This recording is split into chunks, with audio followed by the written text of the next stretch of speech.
ইরানে হামলার আগে ১০ বার ভাবতে হবে, বিশ্ব অর্থনীতির লেজে গোবরে দশা হবে। এই সতর্কবার্তাই যেন আবার বাস্তব রূপ নিতে শুরু করেছে। ইরান ও যুক্তরাষ্ট্র এর মধ্যে নতুন করে বেড়ে ওঠা ভূরাজনৈতিক উত্তেজনায় অস্থির হয়ে উঠেছে বিশ্বের অন্যতম গুরুত্বপূর্ণ নৌপথ হরমুজ প্রণালী।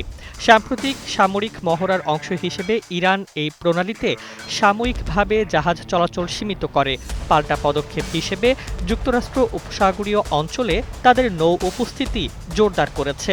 এতে বৈশ্বিক জ্বালানি বাজারে চরম অনিশ্চয়তা তৈরি হয়েছে।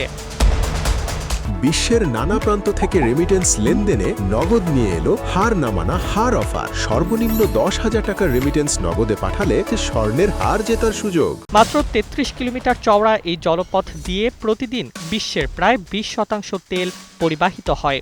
২০২৪ সালে গড়ে প্রায় ২ কোটি ব্যারেল তেল এই পথে গেছে, যার বার্ষিক বাজার মূল্য প্রায় $৫০০ বিলিয়ন। বিশেষ করে চীন, ভারত, জাপান ও দক্ষিণ কোরিয়ার মতো এশীয় অর্থনীতির জন্য এটি জ্বালানির প্রধান ধমনী। ফলে এখানে সামান্য বিঘ্নও বৈশ্বিক সরবরাহ শৃঙ্খলে বড় ধাক্কা দিতে পারে।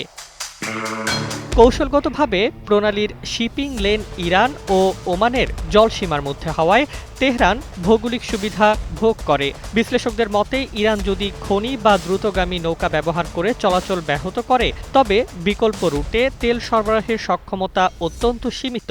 এতে বাজারে আতঙ্ক ছড়িয়ে পড়তে পারে। আন্তর্জাতিক বিনিয়োগ প্রতিষ্ঠান গোল্ডম্যান স্যাক্স সতর্ক করেছে, প্রণালী দীর্ঘ সময় অচল থাকলে তেলের দাম ব্যারেল প্রতি $১০০ ছাড়িয়ে যেতে পারে।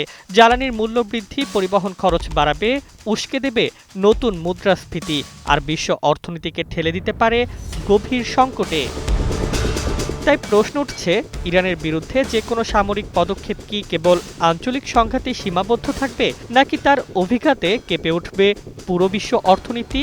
এখন সিদ্ধান্ত নেওয়ার আগে সত্যি হয়তো ১০ বার ভাবার সময়।